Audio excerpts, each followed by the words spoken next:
the most dangerous part of depression is not the pain. It's that the pain starts speaking like truth. You wake up and nothing dramatic has happened.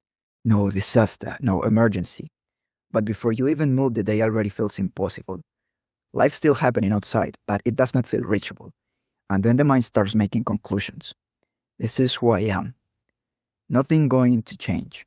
There is no point. When you are inside it, those thoughts do not feel like negative thoughts. They feel like reality. They feel like you finally stop lying to yourself. And that is the trap. Depression does not always lie by inventing something completely false. If it did, it will be easier to reject.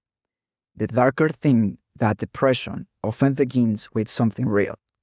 Maybe you're exhausted, you're lonely, maybe your life has become disconnected, maybe something in your body, in your relationship, your habits, maybe something in your soul is not okay, but then depression takes one real piece of pain and turns it into a prophecy. I cannot see a future today becomes there is no future. I feel alone becomes I am unlovable.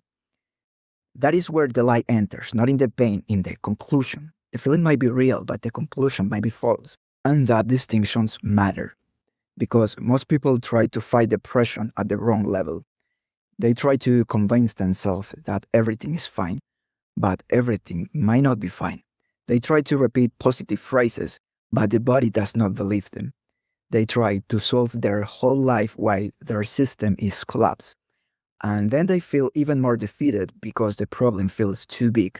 So maybe the first task is not to solve your life. Maybe the first task is to stop letting depression interpret your whole life. When depression says nothing will ever change, do not force yourself to say everything will be amazing. That is too far away. Your mind will reject it. Say something more honest. Right now, I cannot feel change. That is still painful, but it's different. Nothing will ever change is a prophecy. Right now, I cannot feel change is a state, and a state can move. This is not wordplay. This is discernment, because depression is speaking absolutes. Always, never, nobody, nothing, forever. But life is almost never as absolute as depression make it sound. The goal is not deny the darkness. The goal is to stop giving it divine authority. And once you translate the prophecy into a state, the next move becomes smaller. You do not need to fix your future. You need one contact with reality. Not because one action cures depression. It does not. Not because a shower, a walk, a message magically solves despair. That would be insulting. But because depression survives by closing the word. It makes the room feel like the whole universe. It makes the silence feel like proof. It makes withdrawal feel like wisdom. And first, you withdraw because everything feels impossible. But after a while, the withdrawal part becomes the evidence. Depression points to the closed room, the unanswered message, the life you have not touched and says, see, I was right. But it's not only describing depression, it's help build it. That does not mean it is your fault. It means the trap has a mechanism.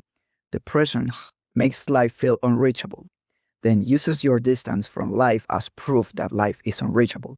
So the first act of resistance is not grand transformation. It's contact. One honest message, one honest outside the room, one appointment made, one small act that does not prove depression is wrong completely, but interrupts its authority for a moment. That is enough to begin. Because when you are depressed, small is not small. Small is the first crack in the prophecy. If this depression includes thoughts of harming yourself, do not stay alone with it. Tell someone now, call emergency support, or go towards a real person. This video is not a substitute for help. But even if you are not in immediate danger, the same principle matters.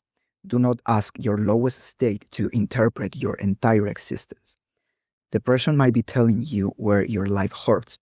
Listen carefully enough to notice that. But when it starts telling you what your life is worth, what your future contains, whether you are lovable, whether anything can change, slow down. That is not just pain speaking anymore. That is pain trying to rule, and pain is not qualified to be your God. So after this video, do not try to fix your whole life. Take the darkest sentence in your mind and translate it. There is no future becomes I cannot feel the future right now. I am worthless becomes I am seeing myself through pain right now. Then make one contact with life before believing the final conclusion. Not to become suddenly happy, not to solve your entire existence, but to interrupt the authority of despair. That is the practice depression wants to turn this moment into forever. Discernment brings us back into today. Depression wants to turn feeling into a verdict. Discernment turns it back into a signal.